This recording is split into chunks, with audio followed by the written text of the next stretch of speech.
పోతన భాగవతము కూర్మావతారము సాగర మదన కథా ప్రారంభం. అప్పటి నుండి బుధోత్తమ చెప్పెడు భగవత్ కథా విశేషంబులు నాకెప్పుడు దనవి జనింపదు చెప్పగనే చెవులు నిండా శ్రీహరి కథలున్.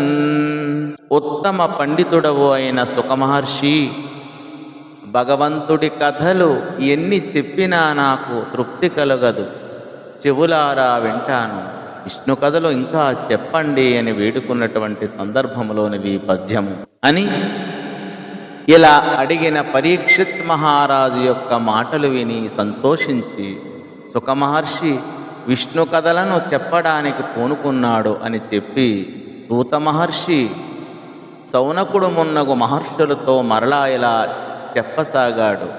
అప్పుడు సుఖముని పరీక్షత్తుకు ఇలా చెప్పసాగాడు. కసిమసగి అసుర విసరము లసిలతి కల సురల నెగవ నసువులు వెడలం బసజిడిరి పడిరి కెడసిరి యసమ సమర విలసనముల నస మెడలి కృపా.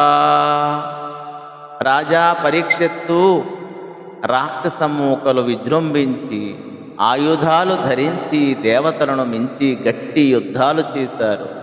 దేవతలు బలం తగ్గి సామర్థ్యాలలో తేడాలు గల ఆ యుద్ధాలలో అనేక ఇక్కట్ల పాలై ప్రాణాలు అరచేతులలో పెట్టుకుని శత్రువులను లొంగదీసుకునే ఉపాయం తెలియక తల్లడిల్లిపోయారు అని ఈ పద్య భావం. సురపతి వరుణాదులతో సురముఖ్యులు కొందరరిగి సురశైలముపై సురనుతుడగు నజుగనియా సుర దుష్కృతి చెప్పిరపుడు సొలయుచునతులై.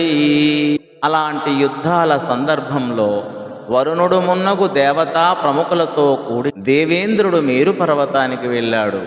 అక్కడ దేవతలకు పెద్ద అయిన బ్రహ్మదేవును దర్శించి నమస్కారం చేశాడు. దేవతలు అందరూ ఆయనకు రాక్షసుల దురాగతాలను ఇలా వివరించారు అని ఈ పద్య భావం. దుర్వాసు శాపవశమున నిర్వీర్యత జగములెల్ల నిశ్రీకములై పర్వత రిపుతో గూడన పర్వములయ్యుండి హత సుపర్వావలులై. దుర్వాసుడి శాపం వలన లోకాలు అన్నీ పౌరుషము వైభవము కోల్పోయాయి. ఇంద్రుడితో సహా అన్ని లోకాల వారు ఓడిపోయారు, పండగలు అంతరించాయి అని ఈ పద్య భావం. ధన్యవాదములు.